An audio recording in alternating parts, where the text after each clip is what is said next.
Welcome back to Whispers Beyond, where cosmic horror, chilling mysteries, and thought-provoking tales await. Every Wednesday and Friday, we delve into worlds unseen, into stories that make you question reality itself. If you enjoy these journeys into the unknown, don't forget to like, subscribe, and share. Your support keeps the whispers alive. And now, let's listen closely, because something out there, beyond our comprehension, is whispering. I thought it was just a nightmare, until the dreams followed me home. It began subtly, in quiet moments nestled between mundane tasks. As I sat alone in the new house, the silence around me felt heavier than it had any right to. I'd chosen this place specifically for solitude, for quiet, an environment I thought ideal for writing my next book. But what was supposed to free my creativity had instead become oppressive. The house itself was older, isolated on a hillside with forests encroaching from all sides. It creaked and whispered at odd hours. As days stretched on, I found my focus frayed by fatigue and unease, insomnia lurking at the edges of my nights. I blamed stress, the quiet too loud, my imagination too restless. Sleep became a wary truce, a reluctant negotiation rather than rest. I learned quickly that insomnia makes one intimate with the texture of darkness, with the feel of cool sheets twisted restlessly around the limbs. I did not yet know that such minor troubles could bloom into true horror. When sleep finally claimed me, it dragged me down into a darkness deeper than any I'd known. I found myself standing within the mouth of a cavern, whose ceiling stretched impossibly high. The air was thick, heavy with moisture and the smell of stone and decay. Before me stretched corridors winding and spiraling off into darkness, constructed from obsidian-like stones, reflective, polished to a mirror-like sheen. I saw faint, writhing shadows skittering along those surfaces, glimpsed only in my peripheral vision, vanishing whenever I dared to look directly at them. As I wandered deeper, compelled by an inexplicable pull, I noticed intricate markings carved into the walls, symbols alien yet disturbingly purposeful. I brushed my fingers across one symbol and recoiled as it shifted, pulsating slightly beneath my touch. A sudden, soft scraping came from somewhere deep within the tunnels, followed by a strange sound, a resonant murmuring, vibrating through the stone itself. The voice, if it could be called that, seemed to hum beneath my skin, my bones resonating in dreadful sympathy. A primal fear took hold of me then, and I woke gasping, my sheets damp with sweat. I sat upright, breathing hard, clutching the mattress to anchor myself to reality. Just a dream, I whispered, even as the echoes of those resonant murmurs faded slowly from my mind, leaving only an unsettling emptiness behind. The nightmares persisted and evolved. Each night, the dreams unfolded further, drawing me deeper into that impossible labyrinth. Each awakening left fragments of dread scattered in my waking life, bleeding into my consciousness with alarming regularity. I began noticing strange synchronicities, shapes and symbols from my dreams appearing in ordinary places, shadows on walls twisted into those alien symbols momentarily, vanishing as quickly as they'd appeared. The whisper of wind seemed almost to mimic that resonant murmuring. Isolation made skepticism difficult to maintain, and I found myself compelled, almost obsessively, to document every unsettling vision. I recorded each detail, sketched every symbol I could recall. I filled notebooks with panicked handwriting, desperate attempts to capture something rational in what was clearly irrational. I convinced myself it was inspiration for my next book, that madness and creativity were siblings rather than adversaries. but a deeper instinct within me sensed the wrongness of it. I felt watched constantly, eyes I could not see upon me, hiding in the corners of rooms, peering from just beyond the edge of my perception. Sleep became an enemy, a gatekeeper to horrors I no longer wished to see. Yet sleep was inevitable, and it waited patiently. I learned lucid dreaming accidentally.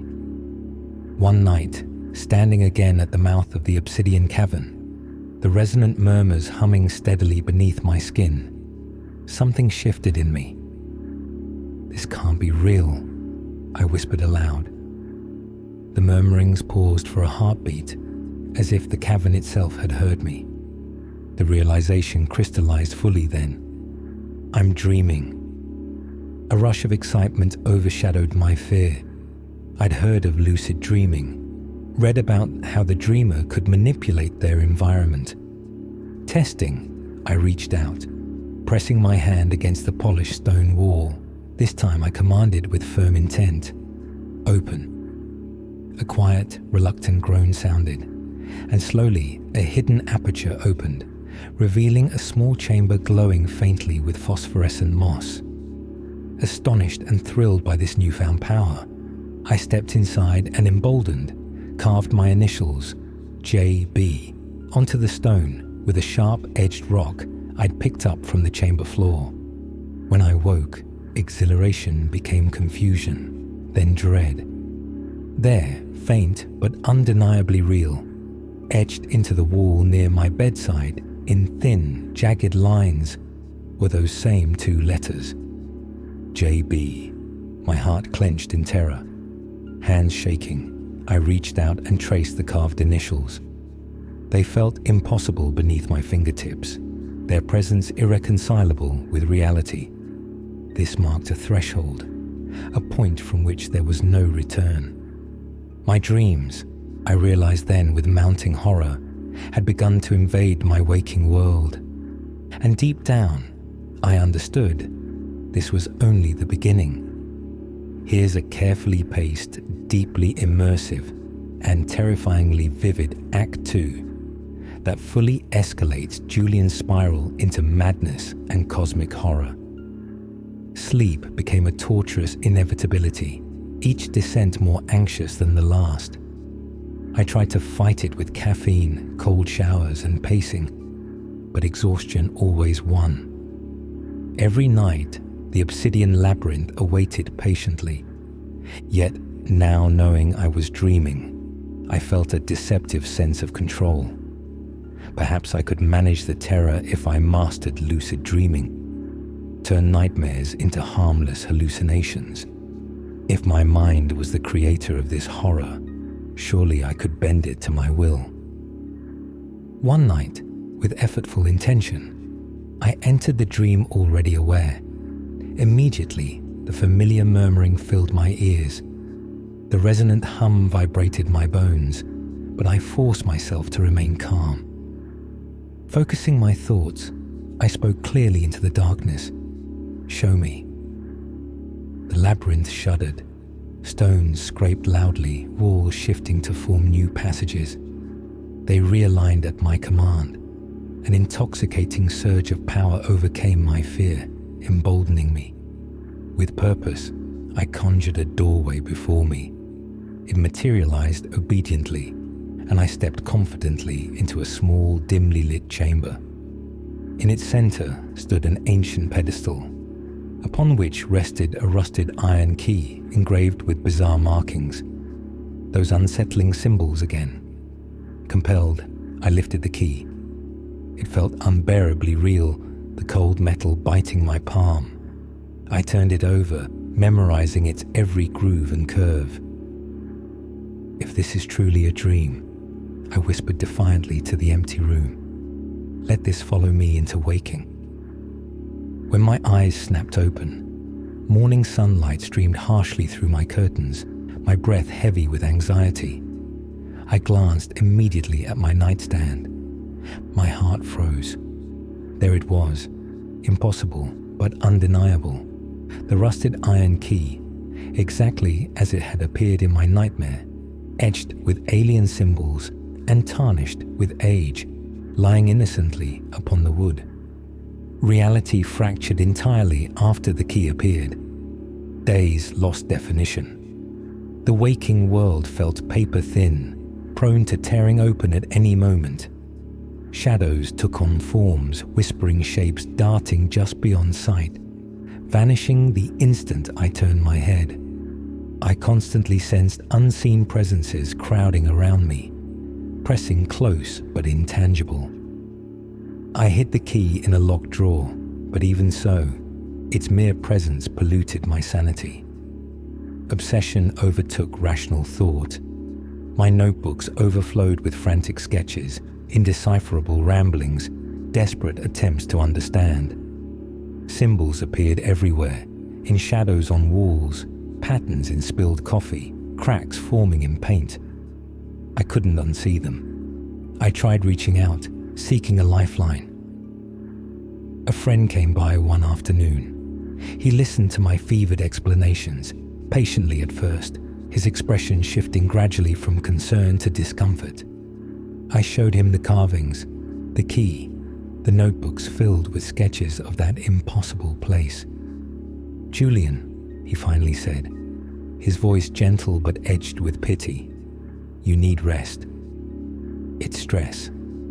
Isolation does strange things to people. These are just coincidences."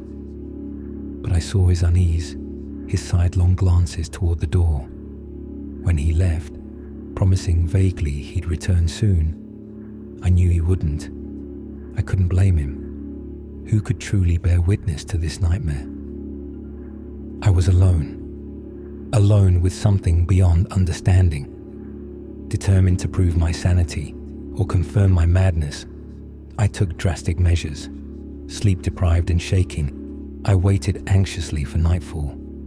I clutched the key tightly in my hand, willing myself back into lucid dreaming. As exhaustion claimed me, I felt the rush of reality dissolving. Instantly, I stood within the obsidian labyrinth. But this time, everything felt far more solid, disturbingly substantial, utterly real. I looked down at my hand. The iron key remained gripped tightly, unchanged between worlds. The murmuring around me rose sharply, louder, clearer, almost angry. Ignoring my terror, I stumbled forward through twisting corridors. The labyrinth resisted me now, walls shifting against my wishes, blocking my paths. I sensed an awareness behind the stone, something enormous awakening from deep slumber, annoyed by my intrusion. Driven by desperation, I forced my way deeper, following distant lights and frantic whispers. The deeper I ventured, the more oppressive the weight became. Shapes moved openly now, shadowy forms emerging from cracks and corners, observing me hungrily. At last, I reached a vast circular chamber, its roof lost in endless darkness. In its center rose an impossible structure, a monolithic obelisk inscribed with countless shifting, glowing symbols. Staring into them, I felt my mind fracture further. The symbols communicated something ancient and terrifying. They spoke to a primal, forgotten part of me, confirming my deepest dread. This was no dream. It had never been. A shape moved slowly from behind the obelisk. My eyes refused to accept its form, shifting between amorphous shadow and glimpses of grotesque limbs and alien geometry. It radiated malice, an intent so dark I felt myself physically recoil. A voice filled my mind, not spoken aloud but felt, resonating through every nerve ending, unbearable in clarity. "You opened the way. You cannot unsee us." I screamed and turned to run, but the shadows rushed toward me, enveloping me in suffocating darkness. Hands of smoke, shadow, and cold flesh held me firmly. I felt them pierce my skin, carving those hated symbols into my flesh, burning them deep into muscle and bone. I woke screaming, clawing at my arms, breathless with agony. My skin was raw, bloody, fresh wounds etched across my forearms.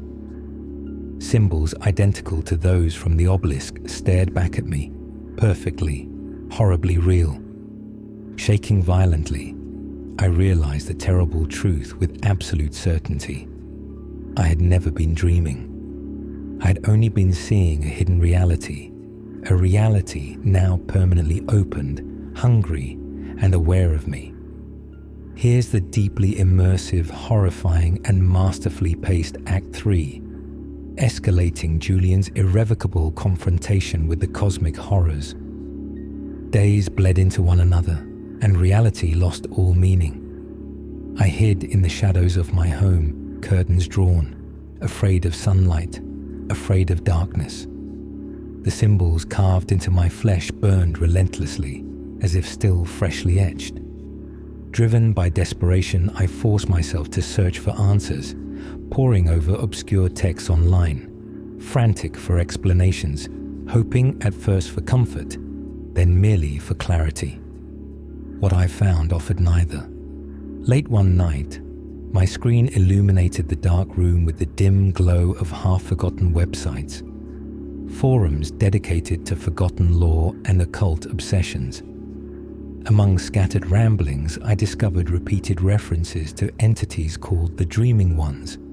Vague legends whispered their existence since humanity's infancy.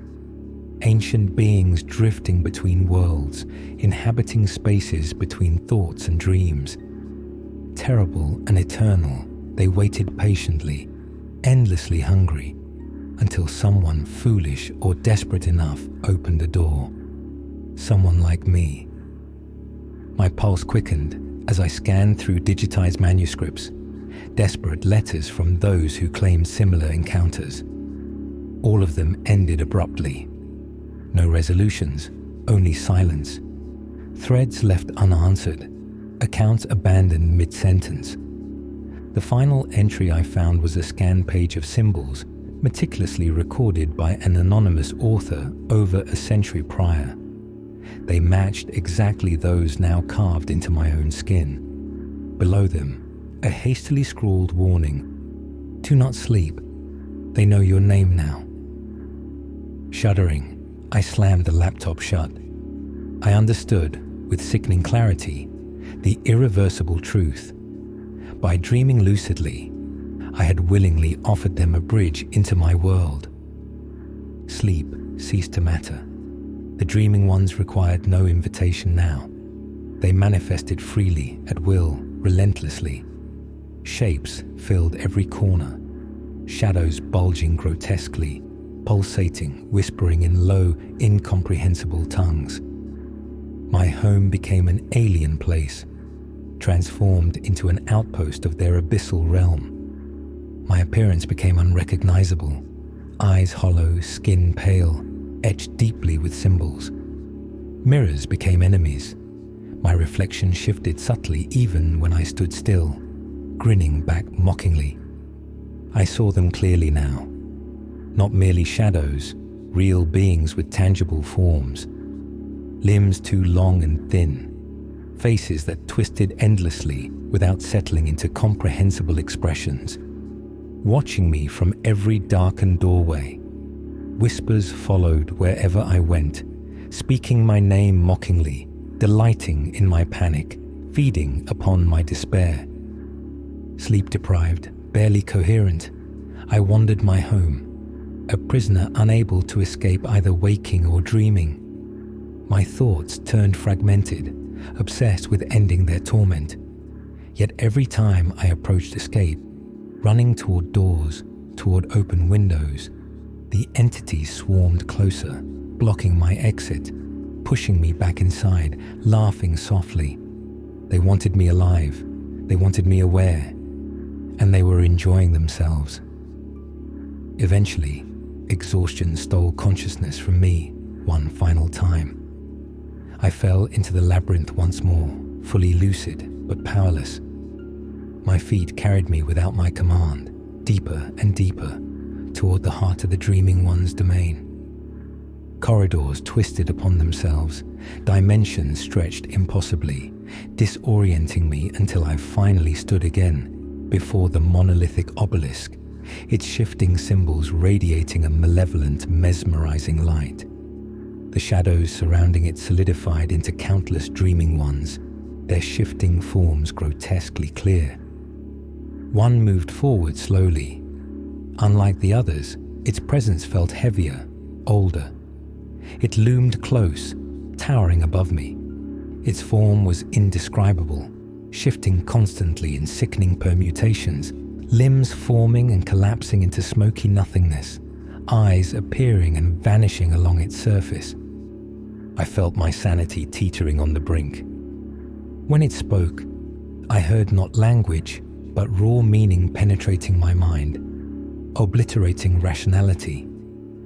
Your kind always believes dreams belong only to them. You imagine the universe conforms to your comprehension. Arrogance blinds you. My mind reeled, vision distorting, reality unraveling at the seams. The entity leaned closer, enveloping me in shadow, speaking with cold finality. You did not summon us. You merely opened your eyes. With those words, the chamber dissolved violently. The entity surged forward, rushing into my open mouth, my nostrils, my eyes, invading every pore, every thought. Agonizing cold ripped through my nerves, and I screamed in voiceless horror as the dreaming one merged permanently with me, entwining itself with my very being. I woke gasping, sprawled across my bedroom floor, drenched in sweat and blood. My breath came in ragged sobs. Shakily, I rose, staggering toward the mirror. My reflection stared back, face twisted into a hideous, triumphant grin. It was not mine. Inside my head, the dreaming one's laughter echoed endlessly. We were one now, and through my eyes, it gazed hungrily at the waking world. My thoughts were no longer fully mine. Each passing hour, more of myself unraveled, frayed edges blurring into the consciousness of the thing now rooted deep within me.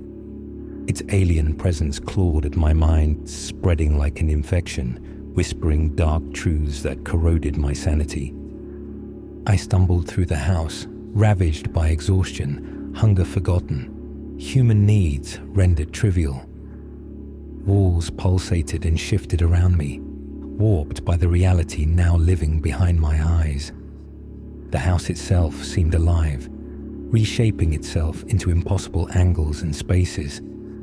Time became meaningless, fluid, endlessly looping. Through windows, the world appeared faded, distant, a shadowed imitation of reality. The sky darkened, always a heavy dusk. The trees twisted and blackened. I could see vague shapes moving in the woods, creeping closer each day. Sleep and wakefulness had fused permanently. I existed simultaneously in my home and the endless obsidian labyrinth. Sometimes I would blink and find myself standing again before the monolith, symbols blazing as the dreaming ones crowded eagerly, awaiting my surrender. I fought desperately, clinging to fragments of memories, my old life, my name. But each memory slipped away, replaced by whispers echoing coldly through my skull. You belong to us. You were always ours. Eventually, I ceased resisting. I welcomed the madness. One night, if night truly existed anymore, I stood willingly before the ancient monolith, no longer afraid. The dreaming ones surrounded me, moving silently, their forms shifting between impossible geometries.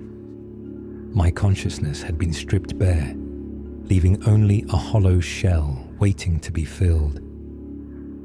The great entity stepped forward again, towering above me, its presence more intense, undeniable.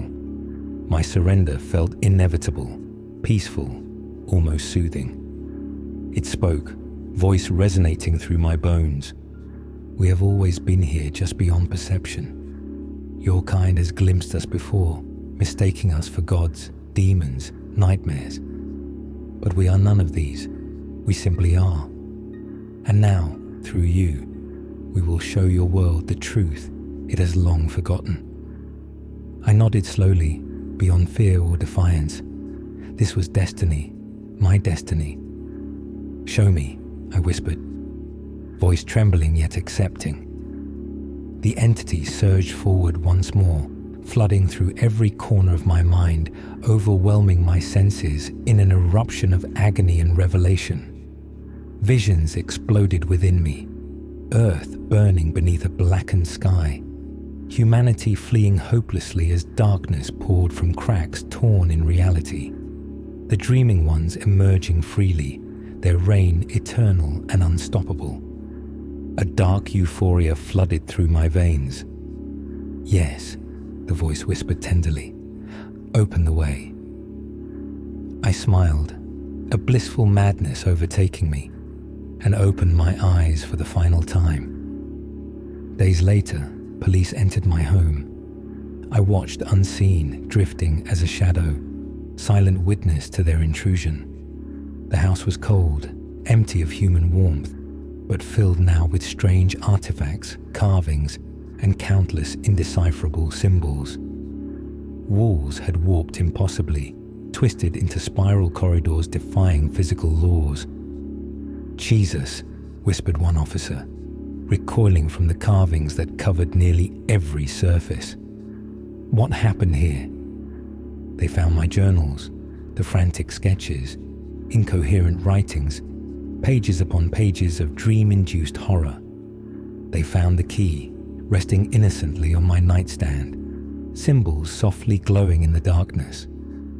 They never found me, not my physical body at least, but I lingered still, everywhere in the darkness of the house, behind mirrors, in corners of perception. The dreaming ones had fully embraced me.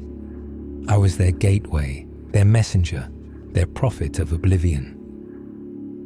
That night, as the officers returned to their homes, they carried us with them, unaware.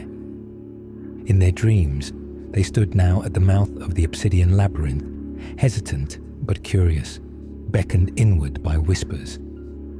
Waiting patiently within the shadows, I watched, eager and hungry, my new family gathering close. Soon, the whole world would awaken to the terrible truth that I'd learned far too late. It had never been madness, only inevitability.